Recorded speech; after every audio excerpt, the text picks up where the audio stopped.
Hello, today we're going to be looking at radians.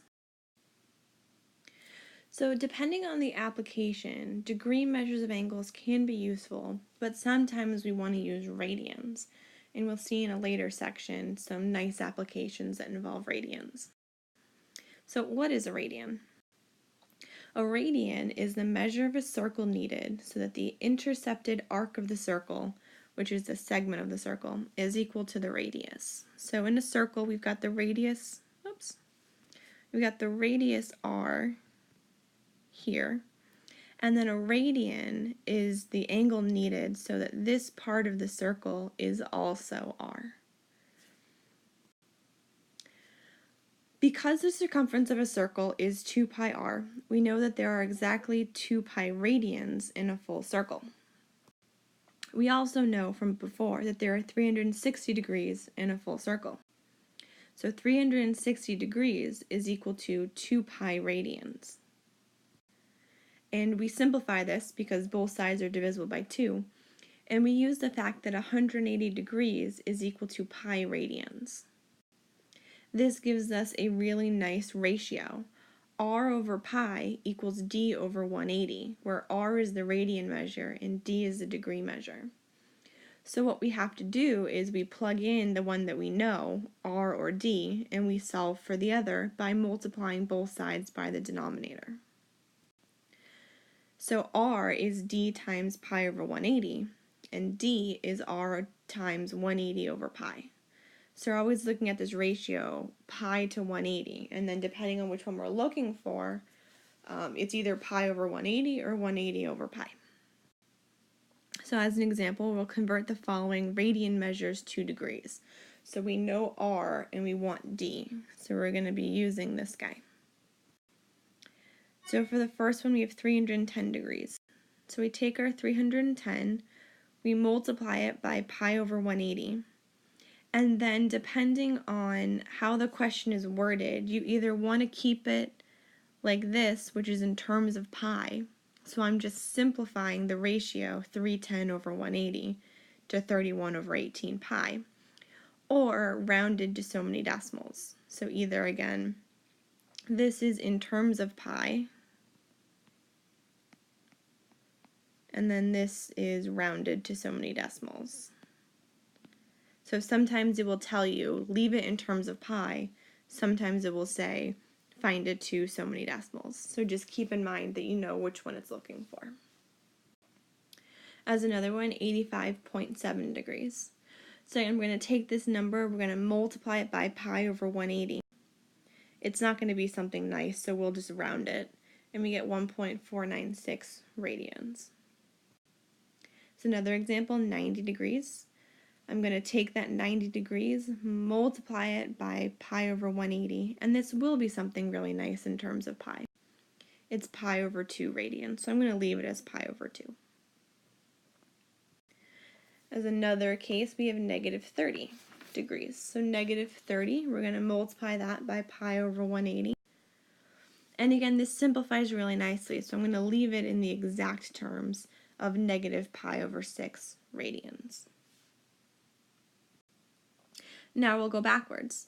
Convert the following degrees to radian measures. So 3 pi over 4. I'm going to take 3 pi over 4, we're going to multiply it by 180 over pi. The really nice thing about when I'm given it in terms of pi is that the pi's cancel. So I'm left with 3/4 times 180, which is a really, really nice 135 degrees. The next one doesn't have pi in it, so I'm going to put it into the calculator and come up with the decimal equivalent. But again, I'm going to multiply it by 180 and then divide by pi. And if I do that, I get negative 152.98 degrees. C again has pi in it, so my answer, my pi's are going to cancel. I'm going to have something really nice. So when I multiply by 180 over pi, again the pi's cancel. I'm left with 180 divided by 3, which is 60 degrees. And then the last one, 1.5. Again, there is no pi here, so my answer is going to be a little messy, and I'm just going to plug it into the calculator. And I end up with 85.94 degrees.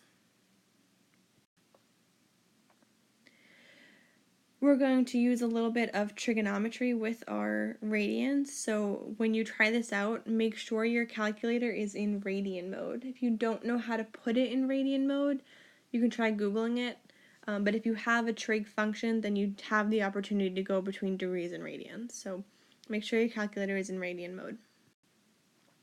Secant of 0.56. Notice there's no degree symbol here. If there is no degree symbol, then it's radians.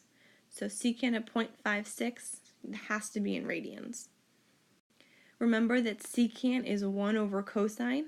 So on your calculator, you're going to do 1 over cosine of 0.56 and 1.180. Remember, secant has to be bigger than 1 in absolute value.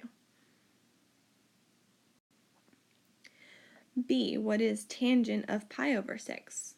Tangent we have on the calculator, so I can just plug that right in, and I should get roughly 0.577. So for C, it's not looking for a trig value, but we're looking for an angle. So what's cosine inverse of 0.5? Remember, 0.5 is the trig value, and I'm looking for the angle. So if I plug that into my calculator, I get 1.047. The exact answer is actually pi over 3. And if you plug in pi over 3 into your calculator, you'll realize it's the same thing as the cosine inverse of 0.5. Unfortunately, the calculator will just give us this decimal approximation.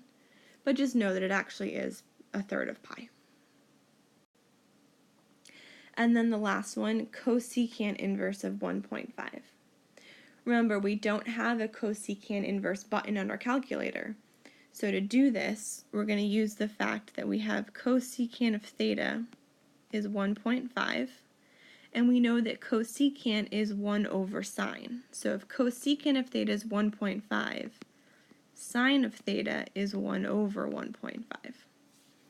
And if I know what sine of theta is and I want theta, I'll hit this with sine inverse. So it's sine inverse of 1 over 1.5. 1 over 1.5 is just 2/3.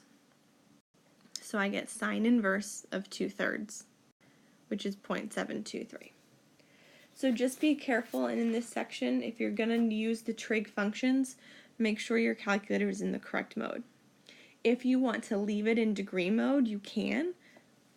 You'll just have to change all the radians to degrees first. So there's more calculator work involved in that than instead of just changing the mode. But if you don't want to have to remember to go back to degrees later on, you want to just leave it in degrees the whole time, you can do that. Just again, make sure that you're changing your radians to degrees correctly. So try reading through the book, try the homework, and let me know if you have any questions. Good luck.